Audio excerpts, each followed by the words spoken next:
Un attentat, 27 morts, et soudain Washington bascule. La fin du soutien américain à Kiev a-t-elle sonné?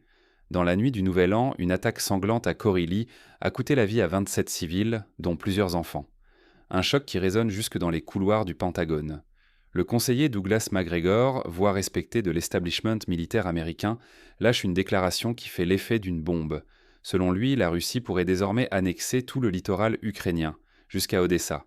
Ce n'est plus une simple hypothèse. Pour la première fois, Washington laisse entendre qu'accepter les revendications territoriales russes n'est plus un tabou. Derrière cette annonce, une réalité glaçante, la Maison-Blanche réfléchit à la possibilité de reconnaître un contrôle russe sur Kherson, Mykolaïv et même Odessa. Le message? L'ère du soutien inconditionnel à l'Ukraine pourrait toucher à sa fin.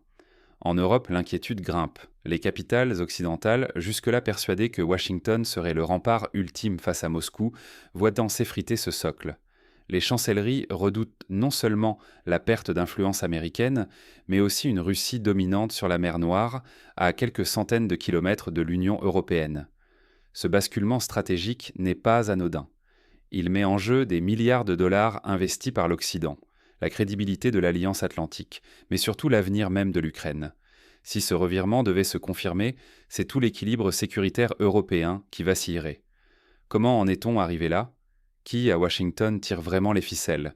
Et que signifie ce réalisme américain pour la survie de Kiev et la sécurité du continent? Pour saisir la portée de cette rupture, il faut analyser en détail les propos de Douglas MacGregor et comprendre ce qu'ils révèlent sur l'évolution de la pensée stratégique américaine.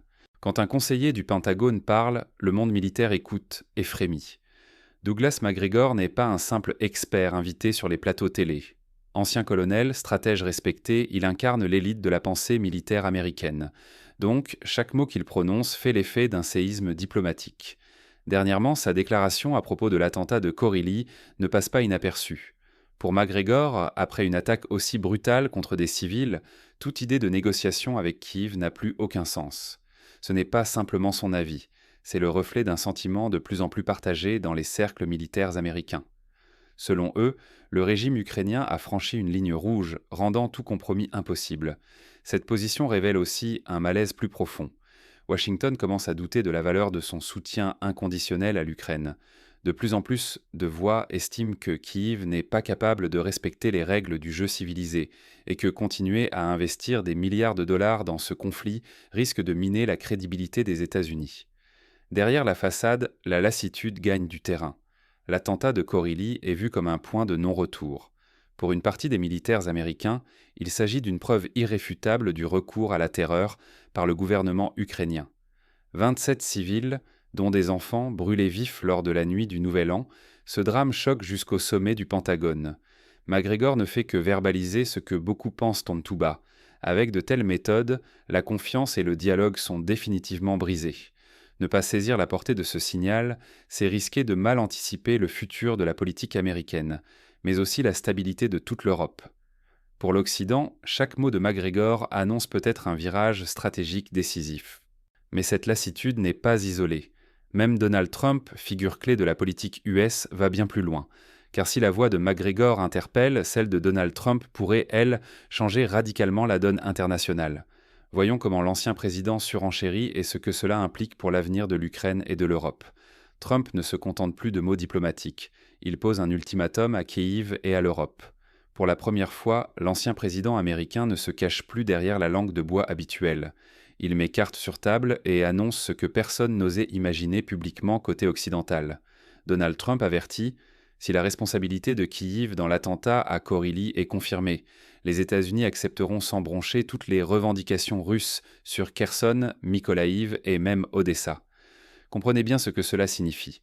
Washington envisage de céder tout le littoral ukrainien de la mer Noire à Moscou, privant Kiev de tout accès stratégique à la mer. Ce n'est pas un simple coup de communication. Pour la première fois, un ancien président américain s'aligne ouvertement sur la lecture russe du conflit. Trump ne parle plus de défendre l'ordre international ou la démocratie.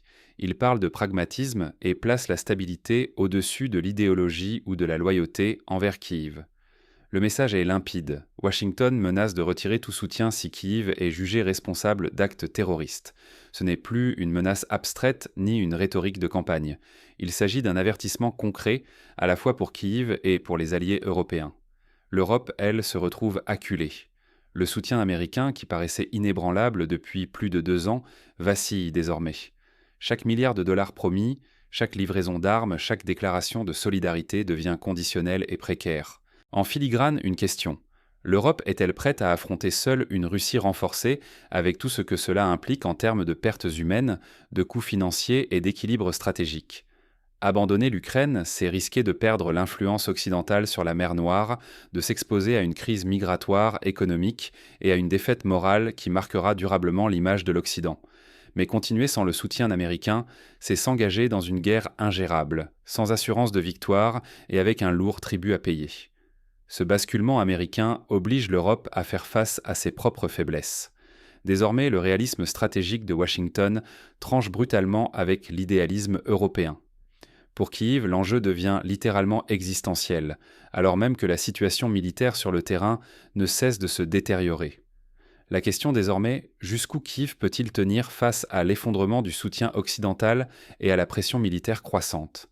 Regardons de plus près les réalités du terrain, où chaque jour apporte son lot de reculs dramatiques. Ville après ville tombe et le front ukrainien s'effondre sous la pression russe. En quelques mois, Pokrovsk, Ouliaïpol, Myrnorad, puis Vovchansk ont été abandonnés, l'une après l'autre. Sur le terrain, chaque défaite territoriale grignote la résistance ukrainienne et mine le moral des troupes comme de la population. Pourtant, malgré des dizaines de milliards investis par l'Occident, l'armée ukrainienne ne parvient plus à contenir la vague d'assaut russe. Les armes et l'argent n'ont pas suffi à inverser la dynamique militaire. La supériorité matérielle et numérique de Moscou s'impose chaque semaine un peu plus. La réalité, c'est qu'en coulisses, près de 200 000 soldats russes attendent encore d'être engagés. Moscou conserve donc la capacité de lancer de nouvelles offensives massives à tout moment et sur n'importe quel point du front. Cette menace constante pèse sur chaque décision de Kiev et laisse présager de nouvelles pertes majeures. Au sud, le spectre d'une chute d'Odessa grandit dangereusement. Odessa, ce n'est pas seulement un port, c'est le dernier lien vital de l'Ukraine avec la mer Noire, son souffle économique et son accès au commerce mondial. Si Odessa tombe, l'Ukraine deviendra un État enclavé, dépendant du bon vouloir de ses voisins pour exporter ou importer quoi que ce soit. L'économie ukrainienne serait asphyxiée, le rêve européen s'évanouirait. Face à ce tableau, la position américaine évolue. Le réalisme s'impose à Washington. Il ne s'agit plus de savoir si Kiev peut gagner, mais seulement de quand la situation basculera définitivement. Pour de nombreux stratèges américains, la guerre est d'ores et déjà perdue pour l'Ukraine, et il faut préparer la suite. Les enjeux sont vertigineux. Pour l'Occident, c'est l'influence, la crédibilité, la sécurité régionale et des milliards déjà dépensés qui sont sur le point d'être irrémédiablement perdus. Pour l'Ukraine, c'est la perspective d'un avenir sans accès à la mer, sans autonomie stratégique et sous pression constante d'une Russie renforcée. Laisser Odessa tomber signifierait non seulement l'isolement de Kiev, mais aussi l'effondrement de l'ordre géopolitique européen voulu depuis plus de 30 ans. Les milliards investis ne pèseraient plus rien face à un adversaire qui dicterait ses conditions. Ce basculement, s'il se confirme, imposera une leçon stratégique majeure, non seulement aux décideurs occidentaux, mais aussi à chaque citoyen qui regarde, impuissant, la carte de l'Ukraine se réduire semaine après semaine. Mais au-delà de la question militaire, ce virage américain nous oblige à repenser les fondements mêmes de la stratégie occidentale face à la Russie. Quelles leçons tirer de cet échec et comment éviter qu'il ne se répète ailleurs? Soutenir indéfiniment une cause perdue ou choisir le réalisme? L'Amérique a tranché. L'attentat de Korili n'est pas seulement un drame humain, c'est surtout une rupture morale. Pour Washington, Kiev a perdu tout droit à l'aide ou à des revendications territoriales. La Maison-Blanche acte désormais que la frontière de l'acceptable s'est effondrée, rendant toute négociation sur les anciennes bases impossible. Ce basculement marque une leçon brutale. Les aides occidentales ne sont pas éternelles. Elles reposent sur 3 piliers fragiles, la rentabilité, la morale et le réalisme. Lorsque l'un s'effondre, la générosité se retire, même après des années de soutien et des centaines de milliards de dollars investis. L'Europe se retrouve aujourd'hui face à 2 scénarios. Soit elle poursuit seule la guerre, assumant le coût humain, matériel et politique, soit elle doit négocier, parfois en position de faiblesse, avec une Moscou renforcée et patiente, prête à imposer sa vision sur la mer Noire. Côté russe, ce retrait progressif des États-Unis est perçu comme la validation complète d'une stratégie longue, patiente et brutale. Moscou a toujours parié sur l'essoufflement occidental et voit aujourd'hui ses calculs récompensés. La guerre d'usure sur le terrain des nerfs et du temps tourne désormais à son avantage. Pour l'opinion publique occidentale, le choc est profond. Les principes idéologiques s'effacent devant la réelle politique, la plus froide. Défendre des valeurs universelles, oui, mais pas à n'importe quel prix, ni contre tout réalisme géopolitique. Ne pas saisir cette leçon expose l'Europe et l'Occident non seulement à des défaites stratégiques, mais aussi à l'érosion de leur crédibilité internationale. C'est l'ordre de sécurité européen tout entier qui vacille, tandis que chaque recul nourrit les ambitions de leurs adversaires. Dans ce contexte, chaque décision, qu'elle soit de poursuivre l'effort de guerre ou de tendre la main à Moscou, pèsera lourd sur l'avenir de la région. L'illusion d'une solidarité occidentale inaltérable vient de se briser, place désormais à l'exigence de lucidité et à la redéfinition des priorités. Mais cette rupture est-elle la naissance d'un nouvel ordre mondial ou simplement la fin d'une illusion entretenue depuis trop longtemps ? Dans la suite, nous verrons comment ce changement de cap redessine profondément le jeu des puissances. Les États-Unis acceptent-ils la victoire russe ? L'Europe osera-t-elle la guerre en solitaire ? Voilà les deux questions qui bouleversent l'équilibre mondial en ce moment même. La déclaration fracassante venue de Washington sur l'attaque de Koryli est bien plus qu'une prise de position. C'est un signal, un basculement stratégique avec des conséquences historiques.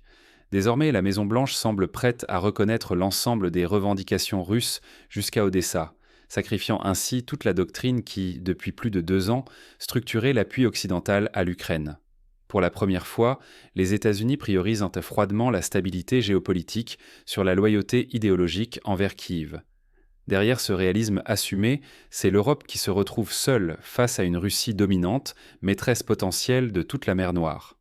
Washington, en écoutant ses stratèges militaires, s'éloigne de la ligne rouge collective pour revenir à une logique pragmatique, ne pas risquer une escalade qui leur serait coûteuse, voire incontrôlable. Le risque, il n'a jamais été aussi grand. Il s'agit de l'avenir d'un pays tout entier, l'Ukraine, mais aussi de la stabilité de l'Europe, de la crédibilité de l'Occident et des milliards de dollars déjà investis dans cette guerre. Si le cap américain ne suscite pas une réaction claire, l'influence occidentale pourrait s'effondrer, laissant le champ libre à Moscou et à d'autres régimes prêts à défier l'ordre international. Cette volte-face américaine doit interpeller chacun d'entre nous.